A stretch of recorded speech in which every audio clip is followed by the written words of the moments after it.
So, Asha, how bad is it going to get in the new year? Eh, it's complicated. I'm Asha Rangappa. I teach national security law at Yale University. I'm a former FBI special agent, and I'm a legal contributor for ABC News. And I'm Renato Mariotti.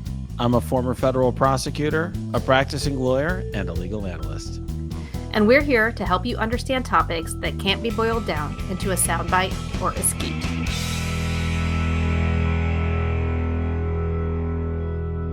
So, this is going to be, I think, coming out right around the new year, and this will be our essentially look ahead at what's going on and going to be what we expect to be happening in 2025. Yeah. And I know a lot of people are dreading it. I'm dreading it. I'm kind of in denial still a little bit. I don't know. Do you wake up sometimes and you're like, I cannot believe we're doing this again? Yeah, I'm in the acceptance stage of everything. So I accept that this is what's going to happen. And I definitely see a variety of potential outcomes. And I'm very anxious to see which version of autocracy we're going to get. That's essentially where I'm at with it. Yeah, I think what people need to really think about is that my sense, just from listening to the scholars on this and sort of looking at how this is manifested in different ways around the world, is that, it's not going to look like Putin's Russia, right? Right.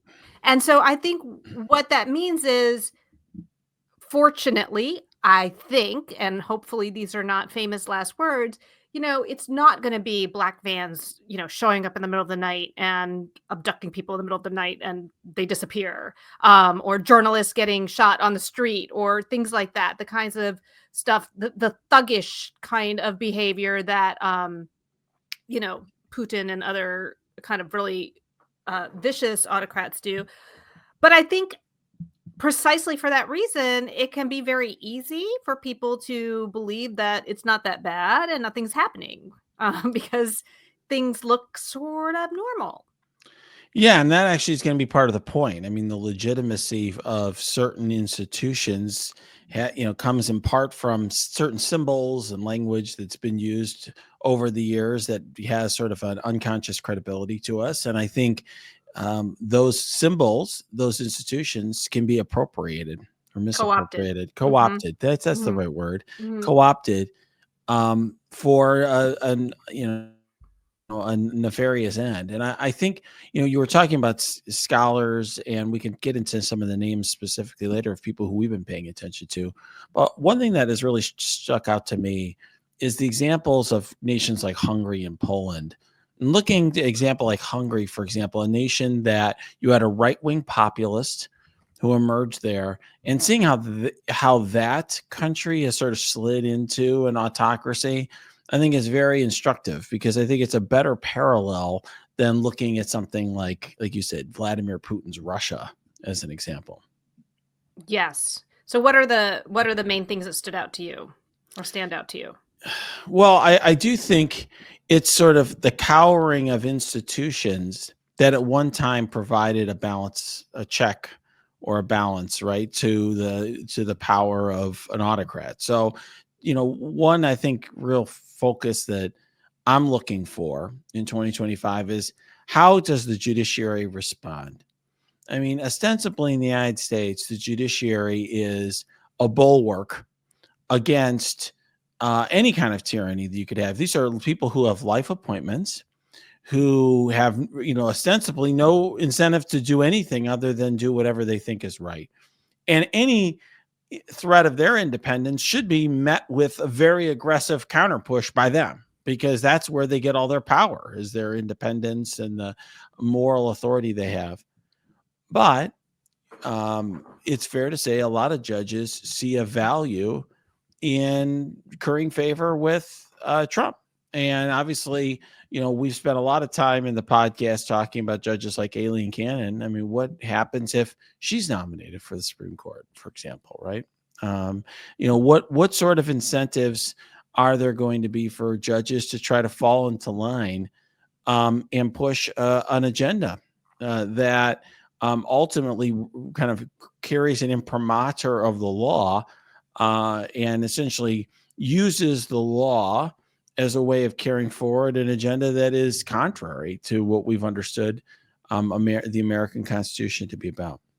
So I'm surprised that you jumped to the judges, because maybe this is where you and I'm being too idealistic.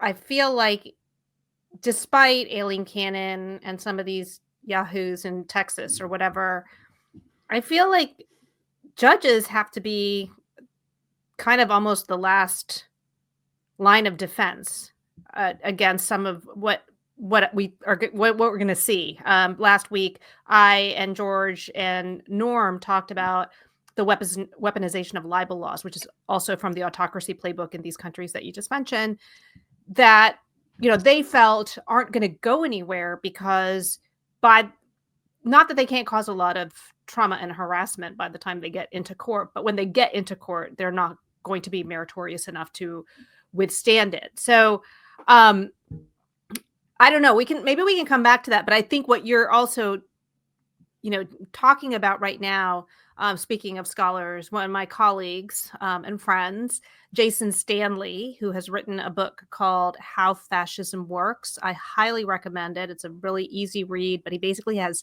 10 pillars of fascism, many of which are already here.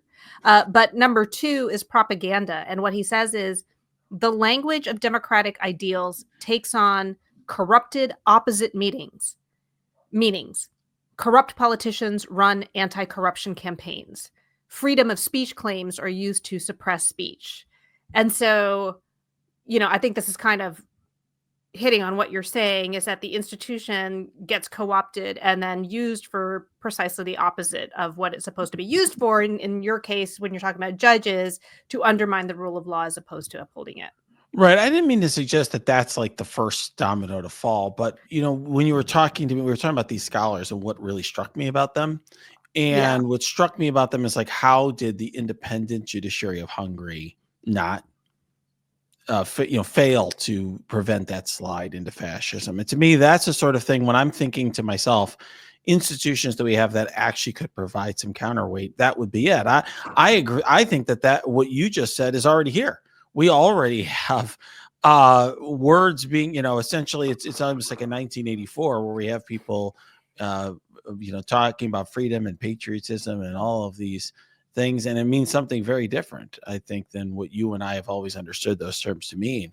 And I do think the weaponization of the legal system to impose costs and to drive narratives existed certainly from the beginning of the first Trump presidency and before that. But I think what I'm trying to figure out is, okay, what's going to be the counterpunch, or what's going to hold the line? It's certainly not going to be the press. I think we're already seeing what I would call, some people I think have been calling sane washing, right? And this has been going on for a while, where it's like Trump's like, yeah, I want to take over Greenland. I want to take over. And they're like, Trump's ambitious geopolitical agenda for his second term. And you're like, what? Yeah, that's kind of violations of the laws of war, but okay. Yeah, Trump considers U.S. expansion was CNN's headline for him talking about invading these countries. I mean, could you imagine that in like the 1930s? Like, Germany considers European expansion. It's like, well, I guess that's one way of putting it. I mean, could you imagine it in 2010? Yeah. I mean, just to close the time gap on how much we've been the frogs boiling in the water at this point. But I agree with you. So fourth estate, the fourth estate, I guess, meaning the press, as it has traditionally been constituted in terms of mainstream media, I think is not going to be the guardrail. I do think that this is a disruption that is going to require a reimagining of the media space. And I think we've talked about this a little bit before, where there's more independent journalists or more platforms like Substack, which I think is allowing for actual media networks to be formed, for example, that people might start going to for more reliable information, or for I guess in actual independent journalism that isn't guided by the agendas of some billionaire who cares about his bottom line. Yeah, I mean, right now, I mean, I think one of the reasons, if we want to think about how we got here, I'm echoing, I think, things some things you've said in prior podcasts, Asha, is we've got here because we have millions of Americans who can't distinguish between truth and falsehood and are learning a lot of their quote unquote news based on what they see on social media. So they just see Facebook posts or TikTok reels or whatever they're looking at, and they're learning supposed facts or assertions this way, and they can't distinguish between what Charlie Savage at the New York Times says, based on very careful sourcing versus what they're seeing on social media, whether it's X or Facebook or whatever, that is very highly distorted. And I think that problem remains. And I don't think there's an easy solution to it other than a proliferation of other sources of information. But there's still no way, there's no good way that I've seen to solve this problem of the fact that for every let's say person on Substack, like let's say Steve Vladeck, who we've had on, or yourself, who have very thoughtful Substacks that are fact based. How you compare that to like a Cenk Uygur, who is now selling out to Trump as sort of a grifter, trying to push a kind of right wing populist agenda. Yeah, no, I'm by no means suggesting that it's going to be easy to solve. I just do think it's going to be fragmented for a while, as those traditional gatekeepers are kind of no longer trusted, I think, by everyone at this point. But you're right. So the point being that we're not going to be able to count on the mainstream media, I think, to provide the guardrail. That they've already shown that they are not intending to do that. What is next? I guess, we might have relied, I guess, if, you go back to 2016, there was a time when even with a ethically challenged incoming president, you could rely on the Department of Justice and the FBI to be independent. And, Right. That was a guardrail, right? That if there was obstruction of justice or corruption happening behind the scenes, that they were going to investigate without fear or favor. I think, at least in terms of the leadership, that's clearly not going to be the case. So I think it remains to be seen what the rank and file are going to do. I'd be interested to know what your thoughts are on whether those people, if they find themselves in compromising situations, should they quit or should they make it harder and stick around and just use all of the mechanisms at their disposal, whether it's whistleblowing or going to the IG or whatever it is, to create more friction, and to keep the administration from being able to achieve its agenda more quickly than it might otherwise, even if it's inevitable to some degree. Well, they should create more friction. And I will tell you, since the election, I've talked to many current DOJ employees about issues related to this. And I think a lot of them are just planning to put their heads down and do their job, and they plan to stay there, and they plan to do what they believe is just in individual cases. And I do think that they can provide some friction. That said, it's easy for me or you sitting in our home offices to talk about, someone, putting themselves out there to create friction. And it's another thing for someone to decide to do that. And I will say, from a data perspective, okay, I just gave you an anecdotal thing. Like, here's conversations I'm having with people who feel a certain way. But when you look at the data, and one thing I pay attention to, separate and apart from the news that we talk about on here, is the news about the business of law firms. And so, because I'm a partner at a law firm and I have a lot, I put a lot of effort into that, my law practice, there are record numbers of people leaving the Justice Department right now. The entire, not only you have all the U.S. attorneys leaving and all of the DOJ leadership, but lots and lots of folks leaving and trying to get jobs at law firms right now, record numbers. And the reason why is because while it sounds good from a societal perspective and from doing the right thing perspective to create friction. These are people who have mortgages and families and need to make ends meet. And fighting a fight like that is not, conducive to having a happy life or potentially achieving whatever their personal goals are for their families. And it's easy to be the brave one when it's someone else's job on the line, so to speak. I think it's partly that, but I think it's also kind of a collective action problem as well, that any one person doesn't believe that what their actions do are going to make a difference. So, I'm doing a lot of research now on moral courage, like what makes someone a truth teller in a system that's complicit, right? And one of the things that separates the people who do speak out, and we're talking about like corporate whistleblowers, we're talking about people who, you know, blew the whistle on, CIA torture practices or whatever, name the context, and they're doing it. They actually have a really strong sense of agency and a belief that their actions are going to make an impact. Um, and so it's as much a psychological thing, I think, as like a financial or practical thing as well. And I think it can be very easy to believe that what difference is it going to make if I stick around or not? I am just a rank and file DOJ lawyer. Um, Other people will pick up the fight if it gets really bad. In other words, they just don't believe that they're going to make a difference. And I think that maybe the message that needs to get out to those people is that it does matter in every instance.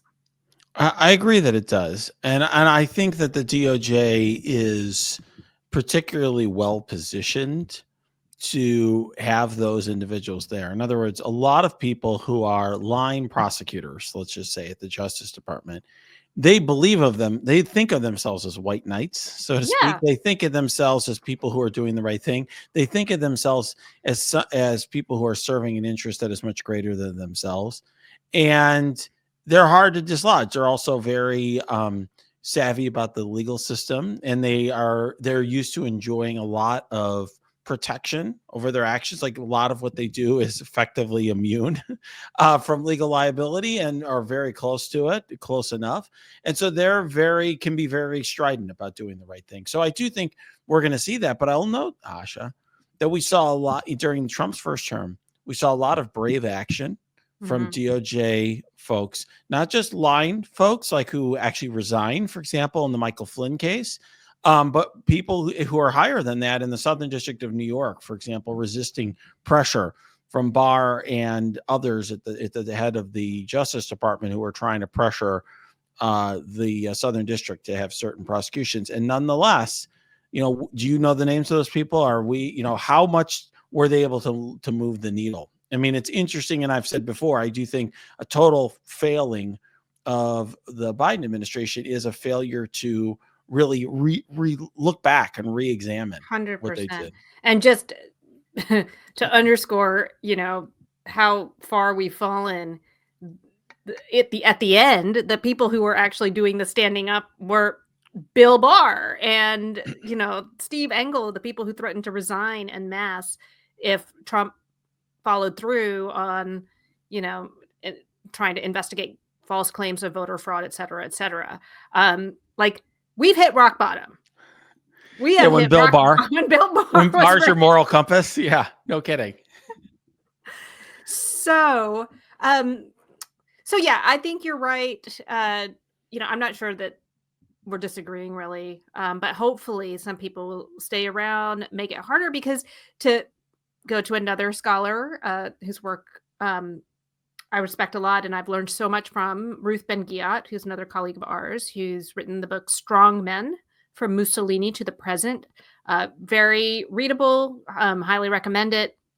But she has talked about this idea of how autocrats do something called what she calls hollowing out, that they hollow out institutions, I guess sort of like kind of basically creating vacuums that allow them to then repurpose it again in the same way that we talked about before to essentially do the opposite of what it was intended to do.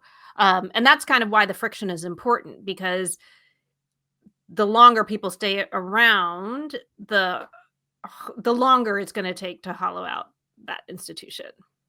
Yeah, that makes sense. I mean, you saw, of course, Trump trying to do that with the Senate and their advice and consent function, trying to make that Mhm. essentially a rubber stamp. You can, I think, see him trying to do the same thing with the Justice Department, using that as a weaponization. I mean, it's an irony, and it's that the point you made from your colleague. Who had talked about how words have the opposite meaning, right? We've talked a lot on this podcast about the supposed weaponization committee, which of course was Yeah. all about enabling Trump's weaponization of the Justice Department. And that's exactly what he intends to do. I mean, that's what the nomination of Kash Patel, I think, signifies, really. Yeah. And just a note, I saw an article that William Webster, who is the only person to have served as both the director of the FBI and the director of the CIA, and is also 100 years old, like literally, just spoke out and against the nomination of Kash Patel and of Tulsi Gabbard, and said that these are two people who are simply not suitable for the positions to which they've been nominated. So that's, I think that's notable. Just making a note of that.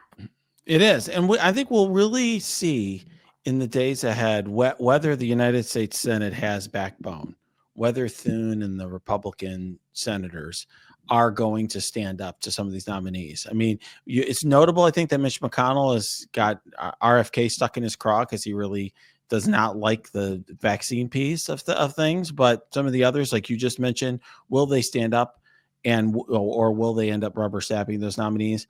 I think one thing that gives me hope, because I'm going to be the sunny person for a moment, is the Democrats in the House. I thought they really showed a tremendous amount of organization recently in holding together and keeping their votes together and refusing to support anything that the Republicans are doing unless they had a seat at the table.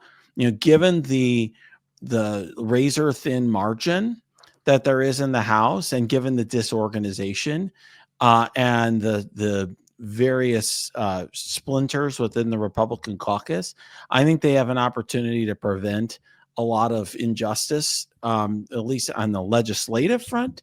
I mean, sadly, there's so much the executive can do without getting laws passed, but I do think that is a check that might actually have some value in the years, at least until the next midterm.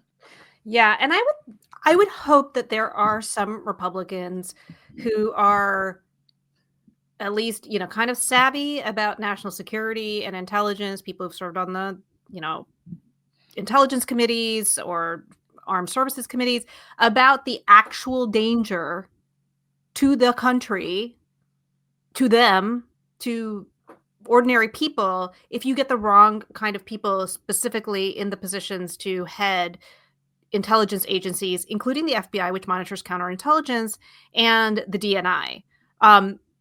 That might make them pause, right? And this is what William Webster was saying. Is he said, this can really impact. This can make us less safe if our allies stop sharing information with us. If there are leaks of classified intelligence that we're getting, or we go down on certain sources because for political reasons, that has a major impact on our day-to-day lives potentially. And I think on this front, I just wanted to throw out there, as we're looking ahead, I don't know exactly where this fits in, but we were talking about propaganda earlier and TikTok. A federal district judge just upheld the TikTok divestment. So they are still under orders to divest, or I guess they can't be distributed here on platforms here in the US as of January 19th. And the court dismissed the First Amendment claims that TikTok was making because, as you know, Renato, the government's burden when there's a First Amendment claim is that it has to show that the proposed action is narrowly tailored to fulfill a compelling government interest. And the district judge at least found that the national security concerns were compelling enough. So I'm just pointing out that, I think when you get to national security stuff, it is worth paying attention because nobody wants something blown up or our critical infrastructure going down, or most people don't. Well, we've talked about institutions, and I think the most important institution to watch in 2025 is the United States military, since we're talking about national Yeah. security. I mean, there's no question that Trump is taking aim at the independence and non-politicization of the military. Mhm. Obviously, that group of retired generals that he talked about, which we've discussed briefly in the past, but that's what I'm going to be watching more closely than anything else, because that is really his road to taking things in a very radical direction. He's only got really a few years before everyone's focused on the next term and what that looks like. And the military would be a way of trying to um, take extra constitutional steps. Let's put it that way. Yes. Well, that's, again, that's one of the bulwarks against tyranny is, well, first of all, the idea was, having civilian control of the military, but also one of the things that I always talk about when I teach national security law is how the appropriations for the Army is every 2 years versus, the longer term for the Navy, for example. And it's because the framers did not want a large standing army that could be, commandeered by a chief executive who has so much power. And I think January 6th showed Trump that the professionalization and the diversity of the military, as well as, the strong norms to follow the Constitution, the UCMJ, all of these things that soldiers, officers are inculcated in, stand in his way of essentially appropriating this institution. And I think this has actually we're paying attention to it now, but this is something that I think I was watching it start a long time ago when I believe it was Stephen Miller who was trying to stop pathways for um, immigrants who serve in the military as a pathway to citizenship. He did not like that. Mhm. Not rewarding the people who were, acting as translators, etc., in war zones to get a pathway to citizenship, trying to, you know, basically homogenize in a lot of different ways, including removing, kind of saying that, more or less that gay people or trans people shouldn't be in the military, that white nationalists are okay, we shouldn't be purging extremism. I mean, all of these things are trying to essentially create a homogenized institution where that then these other aspects, the professionalization, the loyalty to the Constitution, the diversity, are not there, and which will allow Trump to more easily, I think, control it. Yeah, no, I agree with that. I will one thing that is hopeful, and I think is if I'm trying to be forecasty, so to speak, Be forecasty. forecasty. I mean, one thing we did see this last week was some static between Elon Musk and folks like Laura Loomer and other right wingers who did not like him, speaking out in favor of H-1B visas and expanding H-1B visas, which are the visas that are used generally by very highly educated for highly educated foreign workers to come in and work for companies like Tesla and SpaceX. Or Uh, special skills visa. You have to show yeah, that you have a special skill and that, or the employer has to show that they need a special skill and that they can't find people here that to can do it. fill them. Yeah. To fill those needs, and it's actually been something that has it's really enabled the United States to brain drain a lot of other countries. Candidly, Hmm. it's been, I'd say, something that strengthened the United States, but there's been a tension there and a disagreement. And it's easy to talk about platitudes. It's different when you actually need to govern and there's policy on the line. And I think the two things that I'm really looking for, two things that I am looking for in 2025 is, are there policy differences and disagreements that ultimately disunify the Trump coalition and the Republicans? Okay, first of all. And two, will there be policy moves that Trump makes that actually cause people to push back. Like right now, Asha, I think there's a true fatigue out there.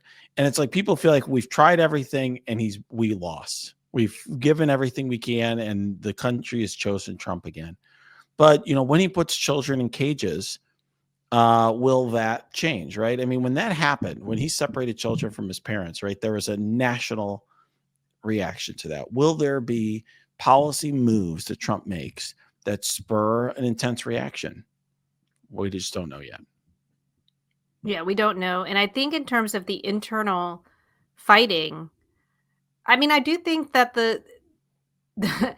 basically the incorporation of these white nationalists into, I guess, the Republican Party, definitely the MAGA movement, is kind of a problem, right? I mean, this is what gets to the Elon Musk issue with the visas.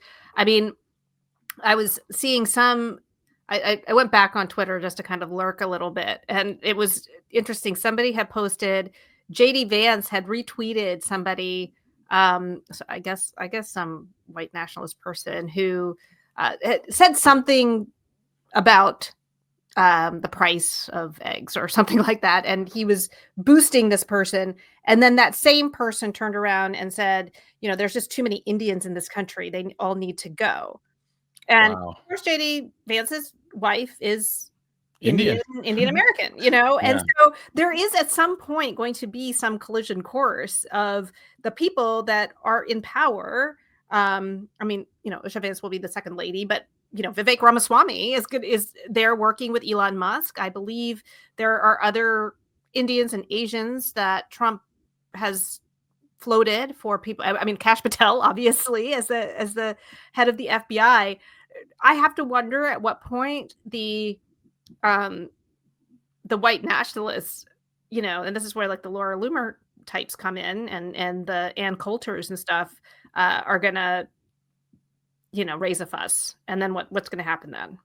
Yeah, I do think that people have a tendency to over homogenize their opponents, so to speak. They think of them as the sort of other blob, right? Like the Borg or something. And the truth of the matter is, Republicans are a diverse coalition, and there's people, you can't to say that Mitch McConnell and Laura Loomer have the exact same thoughts and have the same policy views. It's just not the case. So it'll be interesting to see.